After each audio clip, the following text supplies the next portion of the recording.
रानीगंज को महकमा का दर्जा दिए जाने की मांग पर रानीगंज सिटीजन्स फोरम की तरफ से आसनसोल नगर निगम के रानीगंज 2 नंबर बोरो ऑफिस के पास शांतिपूर्ण धरना प्रदर्शन किया गया। वहीं बोरो चेयरमैन मुजम्मिल हुसैन शहजादा ने रानीगंज की उपेक्षा किए जाने के आरोपों को खारिज कर दिया।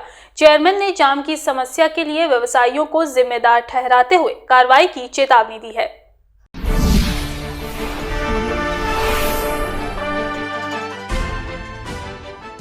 रानीगंज को महकमा का दर्जा दिए जाने की मांग पर रानीगंज सिटीजन्स फोरम के तरफ से आसनसोल नगर निगम के रानीगंज 2 नंबर बोरो ऑफिस के पास शांतिपूर्ण धरना प्रदर्शन किया गया।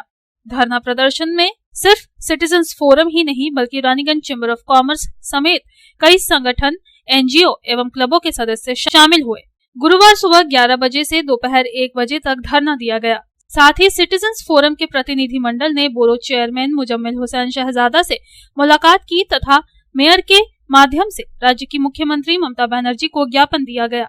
इससे पहले वर्ष 2021 के 28 जनवरी को भी सिटीजन्स फोरम ने बोरो ऑफिस के पास धरना दिया था। रानीगंज चैम्बर ऑफ कॉमर्स के सचिव मनोज केशरी ने कहा कि रानीगंज को महकमा का दर्जा बहाल किए जाने की मांग जायज है।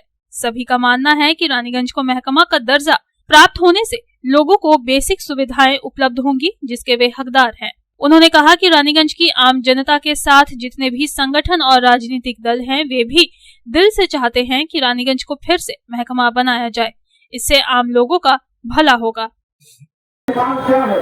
हमारी मांग वही है जो कभी हमारे हुआ करती थी।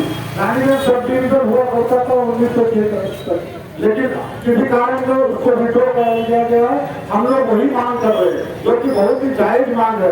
हम कोई एम्स का बड़ा हॉस्पिटल नहीं मांग रहे, न कोई एयरपोर्ट हवाई अड्डा मांग रहे। हम बेसिक सुविधा जो रानीगंज के नागरिक को मिलना चाहिए, जिसके वो हकदार है, जो कि सब डिवीजन मिलने तो उनको उपलब्ध कराया तो वही हमारी मांग है। आज यहाँ पर उपस्थित कुछ संगठन के लोग हैं जिनको मैं दावत साहब कह सकता हूँ, रानीगंज के जितने भी व्यक्ति हो, चाहे किसी भी संगठन से हो, किसी भी पॉलिटिकल पार्टी से हो, किसी भी संस्था से हो, सब कुछ दिल से ही चाहेंगे कि रानीगंज को सब डिवीजन का दर्जा मिलना चाहिए।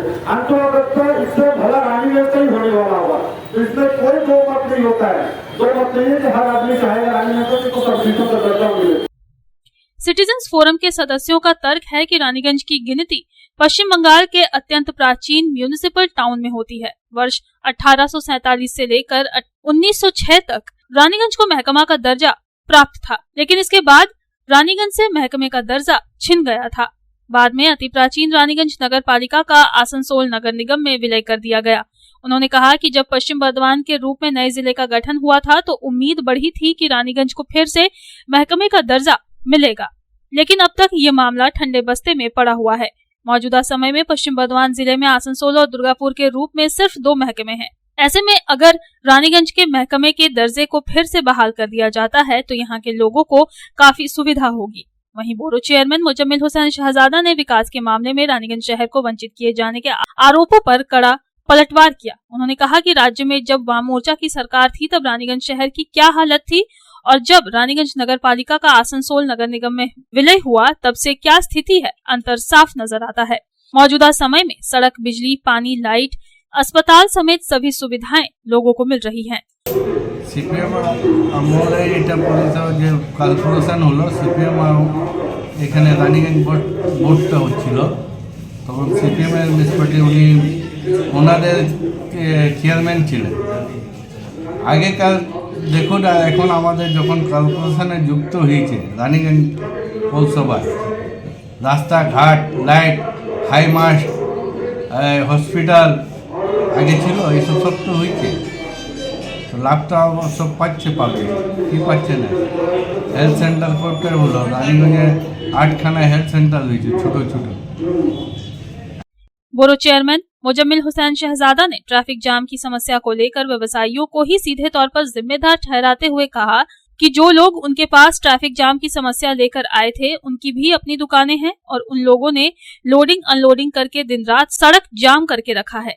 दुकान के सामने ही जगह भाड़े पर दे रखा है और उनसे पैसे लेते हैं, जिसकी वजह से रोड पर जाम लगा रहता है।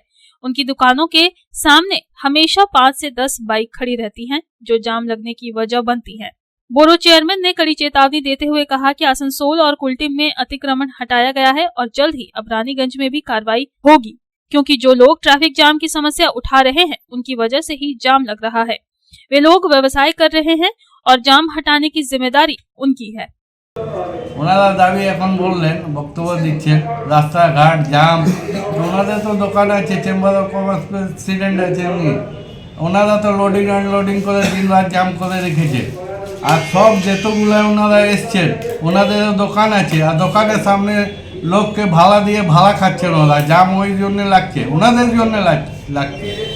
আপনি দেখবেন, আপনি তো রোজ যাওয়া আসা করছেন, আপনারা দেখছেন না দোকানের বাইরে 2-3টা দোকান ভাড়া দিয়ে দিচ্ছে ফুটপাথকে, রোডের উপরে চলে এসছে, কারো কাছে 300 টাকা নিচ্ছে, কারো কাছে 500 টাকা ডেলি করে দিচ্ছে। আর তারপরে একটা দোকানের সামনে 5টা 7টা 10টা মোটরসাইকেল ওনারা লাগাচ্ছেন, আর আজকে ওনারা বলছেন জাম লেগে গেছে। নিব, নিশ্চয়ই নিব। আসানসোল কুল্টিতে নিয়ে হচ্ছে, এবারে রানীগঞ্জে নিয়ে হবে। আমরা ক্লিয়ার চাই, জাম চাই না। জাম তো দায়িত্ব ওনাদের আছে, সব ওনারা করাচ্ছেন। रानीगंज से संजय भंडारी की रिपोर्ट, पब्लिक टाइम्स।